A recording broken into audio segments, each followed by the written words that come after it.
हज़रत उमर बिन उमैया रज़ियल्लाहु अन्हु, ये वही जिनका हमने कल भी तारुफ पढ़ा था, फरमाते हैं मैंने देखा नबी पाक सल्लल्लाहु अलैहि वसल्लम को, उन्होंने बकरी का एक शाना खाया, यानी पका हुआ भुना हुआ गोश्त जो था वो आप सल्लल्लाहु अलैहि वसल्लम ने नोश फरमाया। फिर आप सल्लल्लाहु अलैहि वसल्लम को नमाज के लिए बुलाया गया, यानी उसी दौरान नमाज का वक्त हो गया।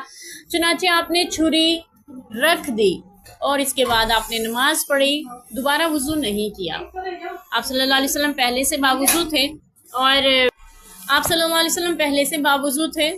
आपने बकरी का गोश्त नोश फरमाया, वुजू की नमाज के लिए बुलाया गया तो आपने दोबारा से वुजू करना ज़रूरी नहीं समझा, बल्कि उसी वुजू में आपने नमाज पढ़ाई। और इससे में ये पता चला कि अगली रवायत भी हम पढ़ेंगे, उसमें यह है कि अगर आप कुछ भी खाएं पिएं और नमाज का वक्त हो जाए तो आप सिर्फ कुली कर सकते हैं। अगर पहले से बावुजू हैं, आपने वुजू करके कुछ खा पी लिया है खाने वगैरह की चीज़ों में से, तो आप सिर्फ कुली कर सकते हैं और कुली तो वो उससे नमाज आप पढ़ सकते हैं। वुजू दोबारा करने की ज़रूरत नहीं है खाने पीने के बाद। अलबत्ता ऊँट के गोश्त के बारे में आता है, नबी पाक सल्लल्लाहु अलैहि वसल्लम ने उनका गोश्त खाया तो फिर उसके बाद आपने वुजू फरमाया।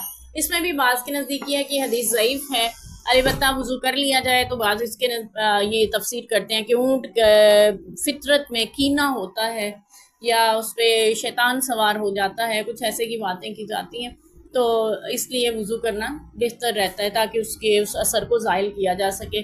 तो बहरहाल नमाज के लिए अगर कुछ खा पी लिया है वुज़ू ज़रूर कर लें, क्योंकि हदीस पाक का मफ़हूम है कि आपके मुंह में जो ज़र्रात होते हैं उससे फ़रिश्तों को कराहियत महसूस होती है, तो और नमाज में भी वो खुशू नहीं रहता जो आप अपने साफ़ मुँह के साथ मिसवाक के साथ नमाज अदा करते हैं।